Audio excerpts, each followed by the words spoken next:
So 007 First Light came out about 2 months from now, and I have completed the game on my PS5 Slim. And to be honest, the game is an absolute masterpiece. But like anything in life, it also has some flaws, which I wouldn't mind at all, but I don't know about you guys. So, if you don't already know about it, then the game is all about James Bond. But this time, rather than getting straight into it as 007, we get to experience a different side of him, the amateur side of him, which we didn't see at all in the previous movies. So, in this game, we see the beginning phase of James Bond's career, and then he transitions into the 007 we know by brainstorming, bullet blazing through some traumatic, serious missions, which is obviously given by MI6, but sometimes he decides to do it himself. And if I have to talk about the things that I loved in this game, then gameplay is one of them. Graphics are totally stunning in this game. You have to turn off some settings, then only you'll be able to see the clarity that I was seeing. And also the combat of this game is pretty amazing, whether that's hand-to-hand combat as well as when you have the license to kill. If we talk about the hand-to-hand combat, then I felt difficulty with the dodging part of it. Dodging was pretty hard to perfect, but parry was like pretty easy. You could always use parry instead of dodging when it came to hand-to-hand combat. And also the way you could just grab around things around you and smash it at your enemy, whether that's a wine bottle or a beer bottle, you could just, or it could be a cup, you can just throw at your enemy and the enemy would be stunned, and then you would be able to get advantage of him or her. And then the way you could just grab your enemy and then smash him around the walls and break stuff, that is totally sick and amazing. I totally love that part of hand-to-hand combat. If we talk about the weapons, then it's same as any other game. It's good. I will not say it's bad, but it felt pretty easy to me. You could just focus and kill enemies with headshots like it's nothing.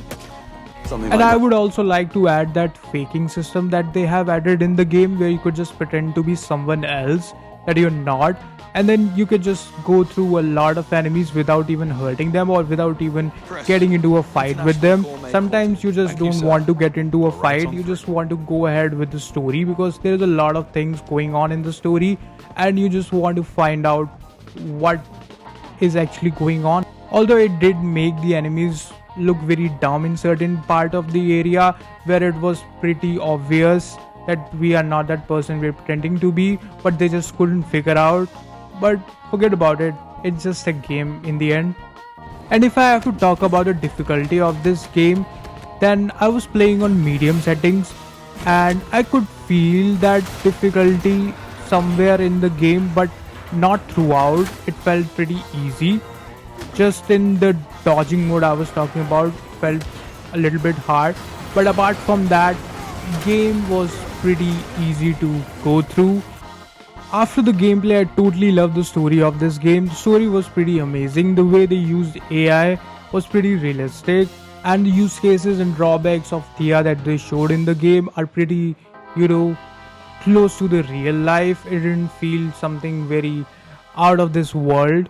So I would say 10 out of 10 for that. After the story, I would like to mention the vehicles that they have put in the game. I mean, the Defender is there, Aston Martin is there, and the Porsche. Although for a very short time we get to drive these, but whenever we got the chance, it was pretty amazing. And let me know in the comment section what are all the things that you liked. Like I said, I liked the game very much, but there were a few things that I didn't like at all. For example, those pre-effects that they have put in the game that made the graphics really feel washed out, and the film grain effect that was on by default, I had to turn it off in order to make the game look realistic and futuristic, you can say, or you can say that the present moment, the kind of games we like, the crispiness in the graphics, that is something I like. The sharpness, I do like it. I don't like that film grain effect, that grainy effect that it gives. It makes the game look really old, that I didn't want. So so I just turned it off. I've never played any game from IO Interactive before this. I haven't played any Hitman games, so I don't know about the difficulty there. But here it didn't feel that much to me, and that is a good thing and a bad thing as well. Good thing, you can really enjoy the story, but the challenges are really not that much. If you are a gamer who really likes to take up the challenges in the game, then this wouldn't, I think, present you a lot of difficulty, but you would enjoy the missions for sure. There was some brainstorming missions. There's some brainstorming things that you have to do throughout the missions that I loved about it. But apart from that, it felt really easy to finish up the game. Yeah, so those are some points that I didn't like, but that doesn't mean the game isn't perfect for me. To be honest, I really loved it, but these issues are really small issues, and I would say most of the people wouldn't even notice them. The gameplay and story are totally amazing and worth the hype. And who wouldn't want to play as James Bond and fulfill their dream of playing as a spy and having a license to kill all the bad guys? Although the physical edition of this game is of around 7,000 bucks if I talk about in Indian rupees, but you could always sell it off for 5,000, and after like completing the game you could always sell it off on sites like Game Nation or GameStop. And I would say if you haven't bought it yet, go ahead, buy it, and enjoy this brilliant cinematic game of James Bond 007 First Light. And if I would have to rate it, I would say 4.5 out of 5.5 because of all of those pre-effects that they have put in the game, and the difficulty wasn't really that much. So that was it for today's video. I hope you liked the video. If you liked it, do leave a like and share it with your friends, and do let me know how did you like the review. Was it good, or is there any kind of improvement that I can do? And do let me know which game do you want me to review next.